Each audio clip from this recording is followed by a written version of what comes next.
38.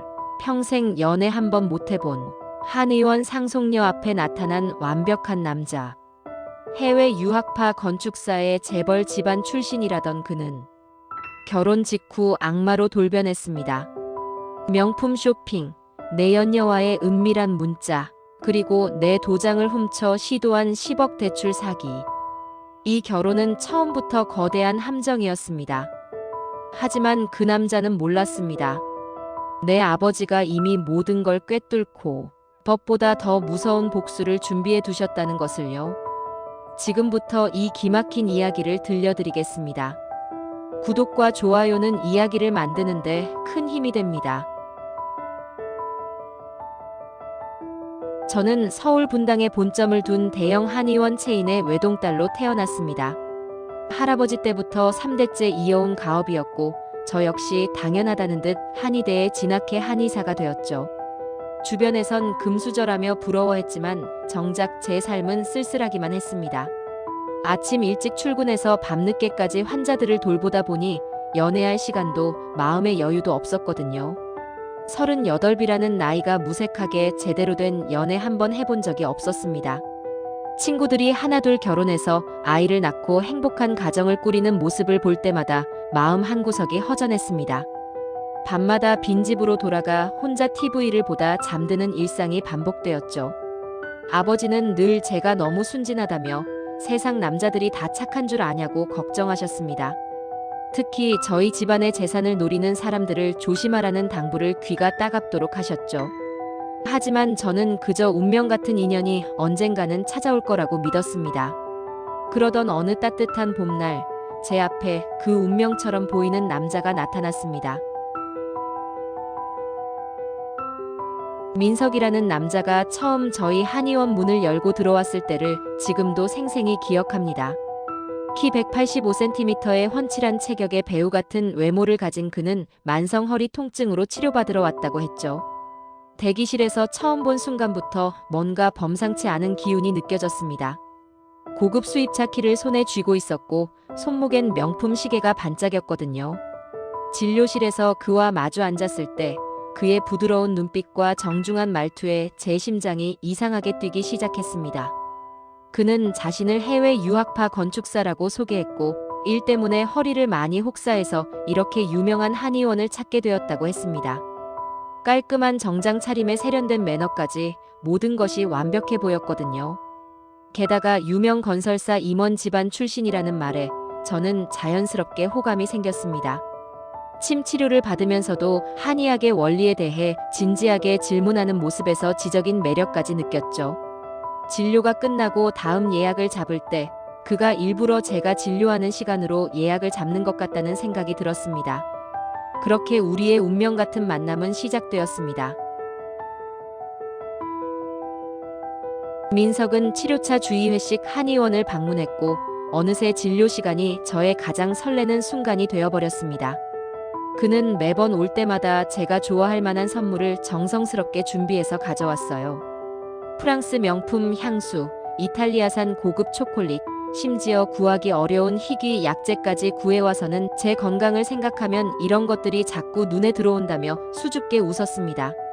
다른 환자들은 진료만 받고 가는데 그는 늘 진료가 끝나도 한의학 이야기며 제 관심사에 대해 물어보곤 했죠. 어느새 진료 시간이 자연스럽게 길어지고 저는 그와의 대화를 기다리게 되었습니다. 한 달쯤 지났을 때 그가 정식으로 교제를 신청했습니다. 강남에 있는 고급 레스토랑을 통째로 빌려서 장미꽃 백송이로 장식해 놓았더군요. 그리고는 제 앞에서 무릎을 꿇고 진심 어린 눈빛으로 제 손을 잡으며 자신의 마지막 사랑이 되어달라고 했습니다. 생전 처음 들어보는 로맨틱한 고백에 제 눈에선 눈물이 주르르 흘러내렸습니다. 38해를 살면서 단 한 번도 이런 대접을 받아본 적이 없었거든요. 저는 떨리는 목소리로 그렇게 하겠다고 대답했고 그날부터 우리는 연인이 되었습니다. 아니, 적어도 그때까지는 그렇게 믿었습니다. 교제를 시작한 지 2달쯤 되었을 때 저는 용기를 내서 아버지께 민석을 소개했습니다. 아버지는 평생 수많은 사람들을 대해오신 분이셨고 한의원을 키워오시면서 온갖 종류의 사기꾼들도 많이 겪으신 분이셨죠. 강남에 있는 한정식집을 예약하고 정식으로 상견례 자리를 마련했습니다. 민석은 그날 최고급 양복을 차려입고 나타났고 아버지께 정중하게 큰절을 올렸습니다. 식사 내내 공손한 태도로 아버지의 말씀에 경청하는 모습을 보였죠. 하지만 아버지의 표정은 시간이 갈수록 점점 굳어져만 갔습니다. 제가 화장실에 간 사이 아버지는 민석에게 여러 가지 질문을 던지셨다고 나중에 들었습니다. 어느 대학을 나왔는지, 부모님은 무슨 일을 하시는지, 건축사 사무소는 어디에 있는지 같은 구체적인 질문들이었죠. 식사가 끝나고 민석이 먼저 자리를 뜬 후 아버지는 단호하게 말씀하셨습니다. 저 남자 눈빛을 봤냐고 나를 보는 게 아니라 우리 집안의 재산을 보고 있다고 하셨습니다. 절대로 결혼해선 안 된다고 강하게 반대하셨죠. 저는 발끈했습니다. 제가 평생 혼자 살길 바라시냐고 제 나이가 벌써 38인데 언제까지 기다리라는 거냐고 소리쳤습니다. 아버지는 깊은 한숨을 쉬시며 저 사람의 건축사 자격증이며 경력이며 전부 다 확인해 보라고 뭔가 석연치 않다고 하셨습니다. 하지만 사랑에 눈이 멀어버린 저는 아버지 말씀을 귓등으로 흘려버렸습니다. 교제를 시작한 지 4개월 만에 민석이 정식으로 청혼했습니다. 한강이 내려다 보이는 고급 호텔 루프톱을 통째로 빌려서 다이아몬드 반지와 함께 프러포즈를 했죠. 저는 너무 행복해서 그 자리에서 눈물을 흘리며 승낙했습니다. 하지만 아버지는 여전히 완강하게 반대하셨습니다. 집안 어른들을 모두 모아놓고 절대 이 결혼을 허락할 수 없다고 선언하셨죠. 저는 이미 마음을 굳힌 상태였습니다. 아버지께 제 인생은 제가 선택한 사람과 함께 살겠다고 제발 제 선택을 존중해달라고 애원했습니다. 그러자 아버지와 처음으로 크게 다투게 되었습니다. 저는 감정이 격해져서 아버지가 계속 이렇게 반대만 하신다면 연을 끊고 집을 나가겠다는 극단적인 말까지 해버렸습니다. 아버지는 제 눈을 한참 동안 말없이 바라보시더니 결국 한 발 물러서셨습니다. 알겠다고 내 마음대로 하라고 하시면서도 단 한 가지 조건을 내걸으셨습니다. 결혼식은 올려도 좋지만 혼인신고는 1년 후에 하라는 것이었습니다. 그 정도 시간은 서로를 제대로 알아가는 기간으로 가지라고 하셨죠. 민석에게 이 조건을 전했더니 그는 전혀 개의치 않는다는 반응이었습니다. 사랑하는 사람 아버지의 뜻이라면 당연히 따라야 한다며 오히려 저를 안심시켰죠. 그렇게 우리는 가까운 지인들만 초대한 소박한 스몰 웨딩으로 결혼식을 올렸습니다. 그날이 제 인생에서 가장 행복한 날이었습니다. 동시에 그날이 제 지옥의 시작이기도 했습니다. 결혼식을 올리고 일주일도 채 되지 않아서 민석의 태도가 완전히 달라지기 시작했습니다. 신혼여행에서 돌아온 첫날부터 이상한 징후들이 나타났죠. 결혼 전까지만 해도 그렇게 다정하고 세심하던 사람이 갑자기 차갑게 변했습니다. 아침에 출근 준비를 하는 제게 인사 한마디 없이 휴대폰만 들여다보고 있더군요. 제가 말을 걸어도 건성으로 대답하거나 아예 무시할 때가 많아졌습니다. 하지만 점점 더 이상한 일들이 벌어졌어요. 저녁마다 술을 마시고 늦게 들어오기 시작했고 어디 갔다 오느냐고 물으면 친구들 만났다며 짜증을 냈습니다. 결혼 전에는 술을 거의 하지 않는다고 했었는데 말이죠. 게다가 명품 쇼핑에 빠져서 매일같이 백화점에서 쇼핑백을 들고 들어왔습니다. 수입이 없는 그가 어떻게 그런 돈을 쓰는지 의아했지만 혹시 제가 의심하는 게 아닌가 싶어 차마 묻지 못했습니다.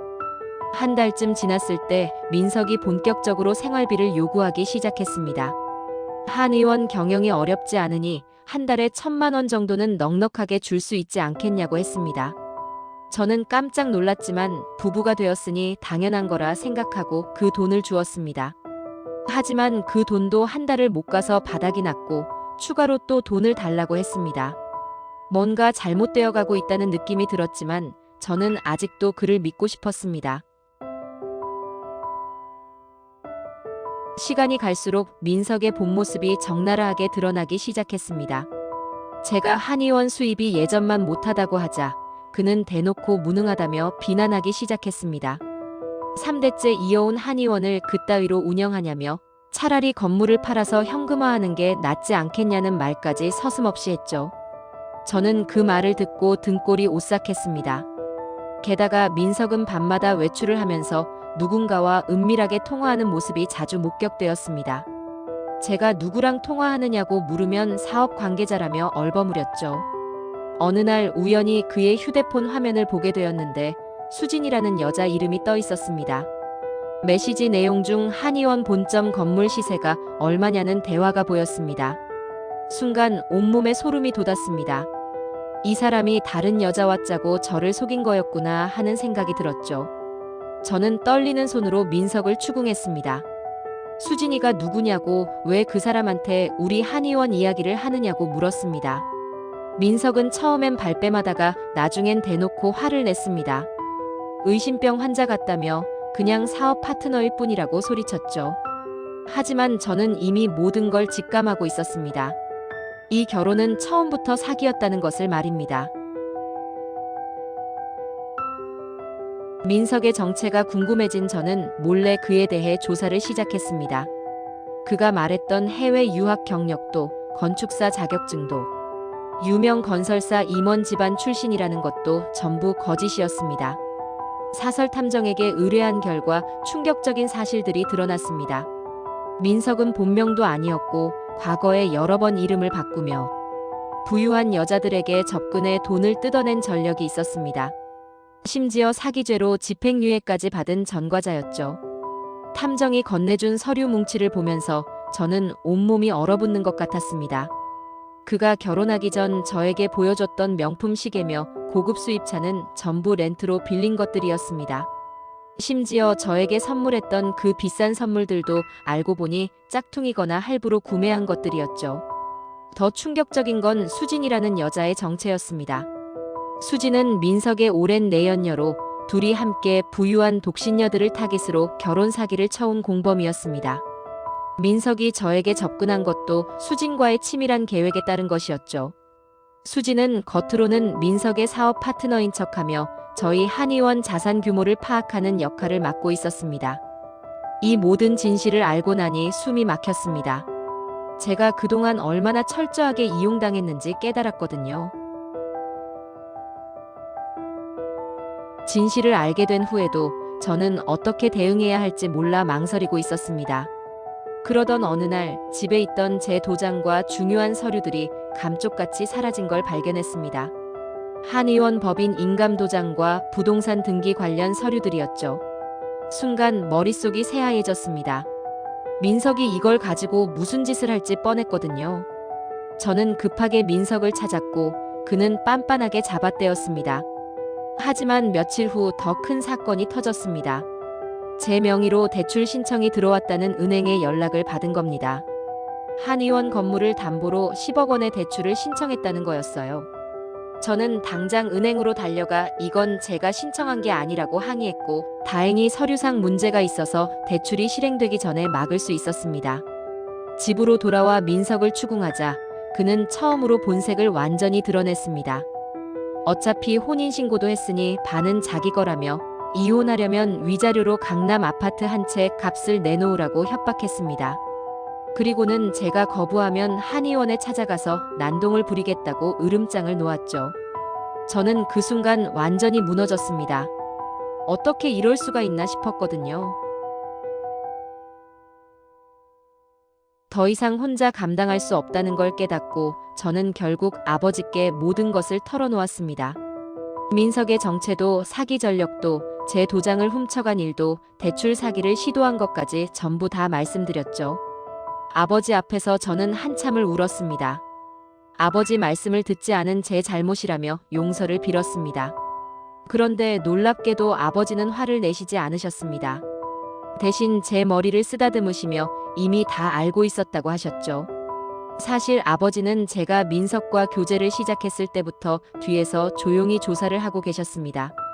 사설 탐정을 고용해서 민석의 과거와 수진과의 관계까지 전부 파악하고 계셨던 겁니다. 하지만 제가 너무 완강하게 결혼을 고집하자 아버지는 다른 방법을 선택하셨습니다. 혼인신고를 1년 후에 하라는 조건을 내건 것도 다 계획의 일부였습니다. 법적으로 부부가 아니면 민석이 설사 저를 속이더라도 재산 피해를 최소화할 수 있다고 판단하신 거죠. 게다가 아버지는 이미 한의원 본점 건물과 제 명의로 된 상가들에 전부 가등기를 설정해 두셨습니다. 설령 민석이 제 도장을 훔쳐서 뭔가를 시도하더라도 법적으로 무효가 되도록 미리 조치를 취해 두신 겁니다. 아버지의 치밀한 준비에 저는 울음이 터져 나왔습니다. 제가 얼마나 어리석었는지, 그리고 아버지가 얼마나 저를 지키려 애쓰셨는지 깨달았거든요. 아버지와 함께 변호사 사무실을 찾아갔습니다. 민석을 상대로 절도죄와 사기 미수, 그리고 공갈죄로 고소장을 작성했습니다. 변호사는 혼인신고가 되어 있지 않다는 점이 결정적으로 유리하게 작용할 거라고 했습니다. 법적으로 남남이기 때문에 민석의 모든 행위가 범죄로 성립된다는 것이었죠. 고소장을 접수하고 며칠 후 경찰이 민석을 체포했다는 연락이 왔습니다. 민석은 체포되면서도 끝까지 자신은 아무 잘못이 없다고 발악했다고 합니다. 부부 사이에 무슨 절도냐며 혼인신고만 안 했을 뿐 법적으로 사실혼 관계 아니냐고 주장했죠. 하지만 변호사는 이미 그런 주장도 예상하고 반박 논리를 준비해두고 있었습니다. 사실혼이 인정되려면 일정 기간 같은 집에서 살며 실질적인 부부 생활을 유지했어야 하는데 저희는 결혼식 후 한 달밖에 안 되었고 그마저도 민석이 거의 집에 들어오지 않았다는 점을 증거로 제시했습니다. 게다가 민석과 수진이 주고받은 문자 메시지들이 결정적인 증거가 되었습니다. 두 사람이 저를 이용해 재산을 빼돌리려 했던 계획이 적나라하게 드러난 것이었죠. 검찰에서도 이 사건을 심각하게 봤고 민석의 과거 전과 기록까지 고려해서 강력하게 기소했습니다. 재판이 시작되었고 법정에서 민석을 다시 보았을 때 제 감정은 복잡했습니다. 재판이 진행되면서 수진도 공범으로 구속되었습니다. 수진은 법정에서 민석과 서로를 비난하며 책임을 떠넘기기 시작했습니다. 민석은 자기는 수진한테 속았다고 주장했고 수진은 민석이 주도적으로 모든 걸 계획했다고 반박했죠. 재판부는 두 사람이 제출한 증거들과 저희 측 변호사가 확보한 자료들을 꼼꼼히 검토했습니다. 민석과 수진이 그동안 다른 피해자들을 대상으로 저지른 사기 행각들도 낱낱이 밝혀졌습니다. 저만 당한 게 아니었던 겁니다. 최소 5명 이상의 여성들이 이들에게 속아서 수억 원의 피해를 입었다는 사실이 드러났죠. 그 중에는 저축한 돈을 모두 날린 사람도 있었고 집까지 빼앗긴 사람도 있었습니다. 검사는 이들이 조직적이고 계획적으로 범행을 저질렀으며 피해자들에게 씻을 수 없는 상처를 남겼다고 강력하게 처벌을 요구했습니다. 반면 민석과 수진의 변호사들은 피해 금액이 크지 않다며 선처를 호소했지만 재판부는 이를 받아들이지 않았습니다. 여러 차례의 공판 끝에 드디어 선고 공판날이 다가왔습니다. 법정에는 다른 피해자들과 그 가족들도 방청석을 가득 메웠습니다. 모두가 숨을 죽이고 판사의 선고를 기다렸습니다. 판사가 판결문을 읽기 시작했습니다. 피고인 민석에게 징역 3년, 피고인 수진에게 징역 2년 6개월이 선고되었습니다. 두 사람 모두 법정 구속되었고 즉시 수감되었습니다. 판사는 판결 이유를 설명하면서 이들의 범행이 매우 계획적이고 악질적이었다고 지적했습니다. 특히 결혼이라는 신성한 제도를 악용해 선량한 피해자들의 인생을 망쳤다는 점에서 죄질이 매우 나쁘다고 했죠. 또한 피해자들에게 금전적 피해뿐만 아니라 정신적 충격과 트라우마를 남겼다는 점도 중하게 고려했다고 밝혔습니다. 판결이 선고되는 순간 민석과 수진은 얼굴이 새하얗게 질렸습니다. 특히 민석은 법정에서 끌려나가면서도 이건 억울하다며 소리를 질렀지만 아무도 그의 말에 귀 기울이지 않았습니다. 저는 방청석에 앉아서 그 모습을 지켜봤습니다. 마음 한편으로는 후련했지만 다른 한편으로는 허무했습니다. 제가 그렇게 사랑했던 사람이 결국 이런 최후를 맞이하다니 믿기지 않았거든요. 재판이 끝나고 법원을 나서는데 다른 피해자분들이 저에게 고맙다고 인사를 건넸습니다. 제가 용기 내서 고소를 해준 덕분에 자신들도 정의를 찾을 수 있었다고 하셨죠. 그 말을 들으니 뭔가 제 고통에도 의미가 있었다는 생각이 들었습니다. 재판이 끝난 후 저는 한동안 심리 상담을 받아야 했습니다. 민석에게 당한 배신감과 수치심, 그리고 제 자신에 대한 자책감이 너무 컸거든요. 밤마다 악몽을 꾸었고 남자만 보면 경계심이 생겼습니다. 상담사 선생님은 제가 외상 후 스트레스 장애를 겪고 있다고 진단했습니다. 아버지는 그런 제 곁을 한시도 떠나지 않으셨습니다.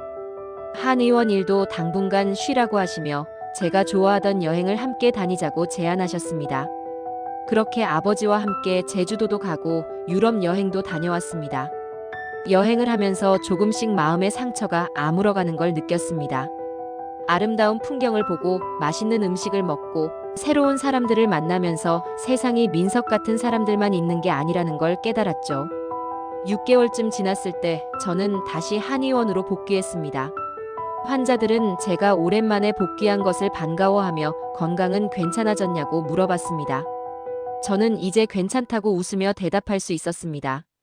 진료를 하면서 환자들의 고민을 듣고 치료해주는 일상이 저를 다시 살아있게 만들었습니다.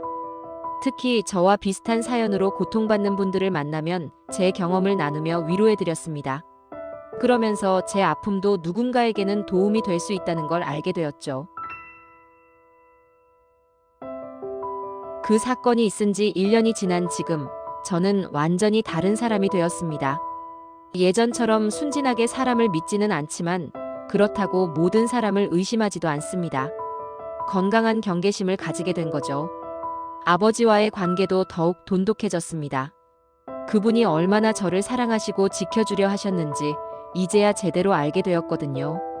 요즘은 주말마다 아버지와 함께 등산을 가거나 맛집을 찾아다니며 시간을 보냅니다. 한의원 운영도 예전보다 더 열심히 하고 있습니다. 그 사건으로 제 정신이 번쩍 들었거든요. 직원들에게도 더 잘해주려 노력하고 환자들 한 분 한 분을 더 정성스럽게 대하고 있습니다. 얼마 전에는 한의원에 새로운 환자가 찾아왔습니다.